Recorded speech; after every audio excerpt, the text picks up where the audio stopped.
Hello বন্ধুরা, তো দেখো আমি কিন্তু আমার বাবুর যে 26শে জানুয়ারি জন্মদিন গেছে তার জন্য টেস্ট অ্যান্ড বাইটে আমি কেক অর্ডার দিয়েছিলাম। তো তার জন্য ওখানে বলা হয়েছিল যে যেই কেক যে অনুষ্ঠানে যাবে ওনাদের যেন ট্যাগ করা হয়, মানে ওদের প্রোফাইল পেজে।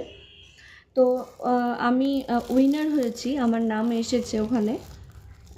আজকে গিফট আনতে যেতে বলেছিল, তো গিয়েছিলাম। তো তোমাদের সঙ্গে দেখাই যে কি গিফট আমি পেলাম। তো চলো, যাই হোক ভালোই হবে, বা যেরকমই হোক সেটাই ভালো। গিফট পেতে কার না ভালো লাগে, তাই না? আমি একটু ফাস্ট করছি, কেননা হ্যাঁ ঠিক হয়েছে, একদম একদম ঠিক হয়েছে। টেস্ট অ্যান্ড বাইটের একটা কাপ। আমি ঠিক হয়েছি, ঠিক কাপই হবে।